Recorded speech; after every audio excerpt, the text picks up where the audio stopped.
ഇന്ന് ഞാനിവിടെ തയ്യാറാക്കാൻ പോകുന്നത് ഒരു ഫ്രൂട്ട് കസ്റ്റാർഡ് ആണ്. നമുക്ക് വളരെ ഈസി ആയിട്ട് തയ്യാറാക്കാൻ പറ്റുന്ന ഒന്നാണ്.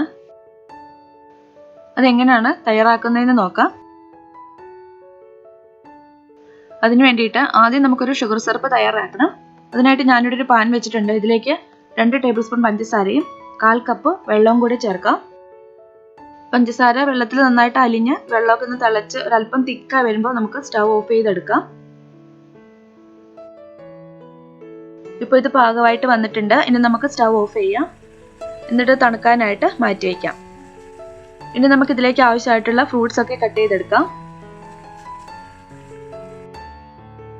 ഞാനിവിടെ ഇത്രയും ഫ്രൂട്ട്സ് ആണ് ഫ്രൂട്ട് കസ്റ്റാർഡ് ഉണ്ടാക്കാൻ വേണ്ടി എടുത്തിട്ടുള്ളത്. ഞാനിവിടെ എടുത്തിട്ടുള്ളത് ആപ്പിളും ബനാനയും പോമഗ്രാനറ്റും ഗ്രേപ്സും മാംഗോയും ആണ്.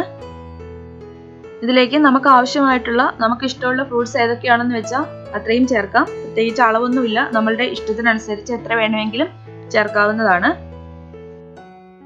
നമുക്ക് ഈ ഫ്രൂട്ട്സ് എല്ലാം കൂടെ ഒരു വലിയ ബൗളിലേക്ക് ഇടാം.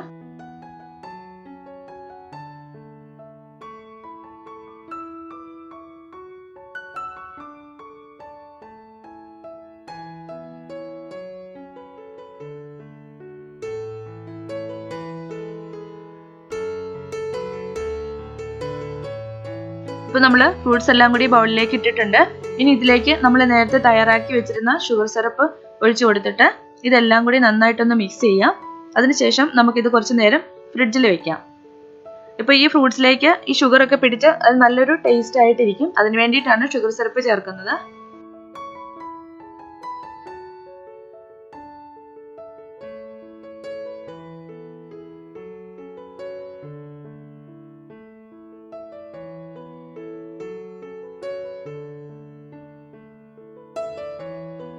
ഞാനിതിലേക്ക് 1/2 ലിറ്റർ പാലാണ് എടുത്തിട്ടുള്ളത്. ഇതിലേക്ക് 5 ടേബിൾ സ്പൂൺ ഷുഗർ ചേർക്കാം. നമ്മൾ നേരത്തെ ഫ്രൂട്ട്സിലേക്ക് ചേർക്കാൻ വേണ്ടിയിട്ട് 2 ടേബിൾ സ്പൂൺ ഷുഗർ ചേർത്തിട്ടൊരു sugar syrup ഉണ്ടാക്കിയിട്ടുണ്ടായിരുന്നു.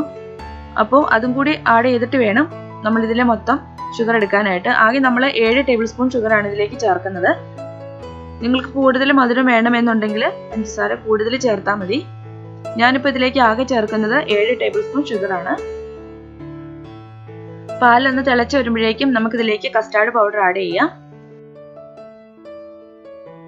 2 table spoon custard powder നമുക്ക് അല്പം പാലിൽ ഒന്ന് മിക്സ് ചെയ്തിട്ട് വേണം അത് പാലിലേക്ക് ചേർക്കാനായിട്ട്.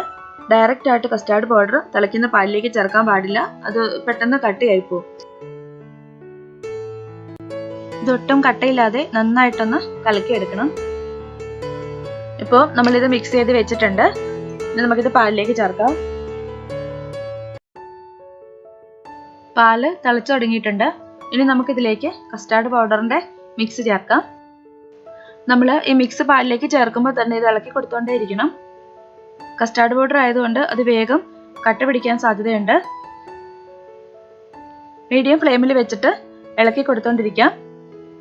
അല്പം തിക്കാവുന്നത് വരെ നമുക്കിതിങ്ങനെ തന്നെ ഇളക്കാം.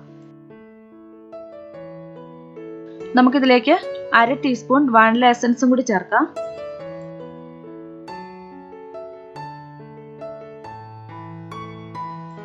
ഇപ്പോൾ നമ്മുടെ കസ്റ്റാർഡ് റെഡി ആയിട്ടുണ്ട്. ഇതൊരു പാകത്തിന് തിക്നെസ് ഒക്കെ ആയിട്ടുണ്ട്. ഇനി നമുക്കിത് സ്റ്റവ് ഓഫ് ചെയ്തിട്ട് വേറൊരു ബൗളിലേക്ക് ഒഴിച്ച് വെക്കാം. തണുത്തതിന് ശേഷം നമുക്ക് ഫ്രൂട്ട്സും കൂടി മിക്സ് ചെയ്യാം.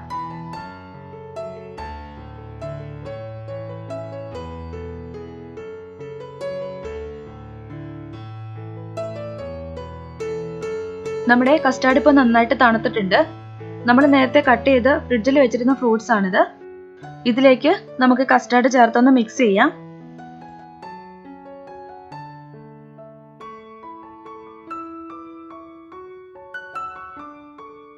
നന്നായിട്ട് മിക്സ് ചെയ്തെടുക്കാം. അതിനുശേഷം നമുക്ക് ഇത് ഇപ്പോൾ വേണമെങ്കിൽ യൂസ് ചെയ്യാം. ഇല്ലെങ്കിൽ ഇതൊന്ന് ഫ്രിഡ്ജിൽ വെച്ച് തണുപ്പിച്ചിട്ടെടുക്കാം. ഞാനിത് 1 മണിക്കൂർ ഫ്രിഡ്ജിൽ വെക്കാൻ പോവാണ്. തണുത്തിട്ട് കഴിക്കുമ്പോഴായിരിക്കും അതിന് കുറച്ചും കൂടി നല്ല ടേസ്റ്റ് ഉണ്ടാവുക. ഇപ്പം നമ്മൾ ഫ്രിഡ്ജിൽ വെച്ചിട്ട് 1 മണിക്കൂർ ആയിട്ടുണ്ട്. ഞാനിത് പുറത്തേക്ക് എടുത്തതാണ്. ഇനി നമുക്കിത് സെർവിങ് ബൗളിലേക്ക് മാറ്റാം. നിങ്ങൾക്ക് ഈ വീഡിയോ ഇഷ്ടമായി എന്ന് വിചാരിക്കുന്നു. ഇഷ്ടമായെങ്കിൽ എല്ലാവരും ഇതൊന്ന് ഉണ്ടാക്കി നോക്കുക. ഉണ്ടാക്കാനായിട്ട് വളരെ ഈസിയാണ്. പിന്നെ നിങ്ങൾ ചാനൽ സബ്സ്ക്രൈബ് ചെയ്യാത്തവരാണ് വീഡിയോ കാണുന്നതെങ്കിൽ ചാനൽ ഒന്ന് സബ്സ്ക്രൈബ് ചെയ്യുക, ഷെയർ ചെയ്യുക, ലൈക്ക് ചെയ്യുക, നിങ്ങളുടെ കമൻസ് ഒക്കെ ഒന്ന് അറിയിക്കുക. പുതിയൊരു റെസിപ്പിയുമായിട്ട് നമുക്ക് വീണ്ടും കാണാം.